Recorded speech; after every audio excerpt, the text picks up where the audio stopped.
ସାରର ସଂକଟ ଯାହା ଆପଣମାନେ କହୁଛନ୍ତି ସେମିତି କିଛି ନୁହେଁ। ସାର ଚାଷୀମାନଙ୍କୁ ବ୍ୟାପକ ଭାବରେ ତାଙ୍କର ଆବଶ୍ୟକତା ଅନୁଯାୟୀ ସାର ମିଳିବ ଏବଂ ଏବେ ଏବେ ଆପଣମାନେ ଦେଖିଥିବେ ସରକାରଙ୍କ ନିଷ୍ପତ୍ତି ଅନୁସାରେ ମାର୍କଫେଡ଼କୁ ଯିବା ପାଇଁ ନିଷ୍ପତ୍ତି ହେଇଛି ଏବଂ ମାର୍କଫେଡ଼ରୁ ସିଧା ପ୍ୟାକ୍ସକୁ ଯିବାକୁ ନିଷ୍ପତ୍ତି ହେଇଛି। ସେ ବିଷୟରେ ମୁଁ ମଧ୍ୟ ପରଦିନ ଆପଣମାନେ ଦେଖିଥିବେ ଖବରକାଗଜରେ ମୁଁ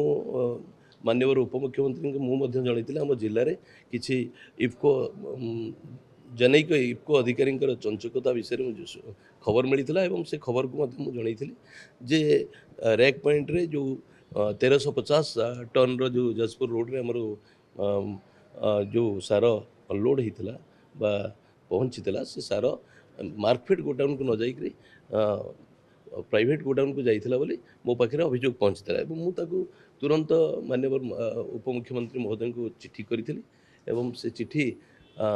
मु अवगत करी मु भावुची आसंता दिन में ये जो संकटर समाधान हो एवं ठिकना ढंगे स्ट्रीमलाइन होगापाई जेहेतु बहुत दिन पर सरकार निष्पत्ति कर मार्केट रे माध्यम करा आगुरी तो गला किसी दिन तले तार सार केमी बंटा जी निर्दिष्ट नीति नाला एथर तो निर्दिष्ट भाव में निष्पत्ति मार्केट रू जीव एवं पैक्स को एवं ठिकना ढंग से चाषी मान पाखे सार पहुँचो तेणु ये सामयिक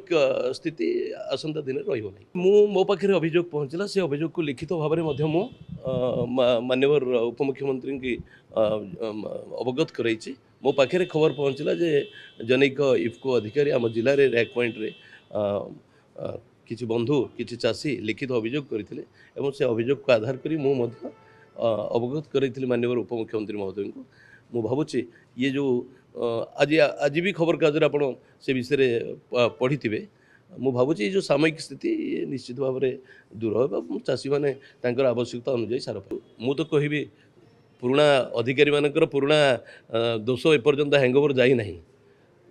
विजु जनता दल समय जो हैंगओवर थिला से हैंगओवर किसी अधिकारी जाई नहीं से हैंगओवर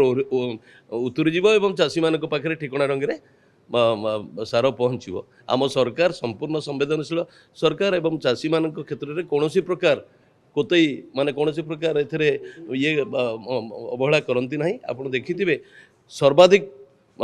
सरकार आसु आसु 800 टंका इनपुट सब्सिडी दबा एवं चाषी मान को अदिनिया वर्षा क्षतिपूरण दबा अदिनिया वर्षा को आपण तुरंत एसआरसी माध्यम ताकू घोषणा करवा ये सब पदक्षेप नहीं ताकू सार चाषी मान हित पाई अनेक पदक्षेप नहीं ये दिगरे जत्नवान अच्छा सरकार निश्चित भाव में पदक्षेप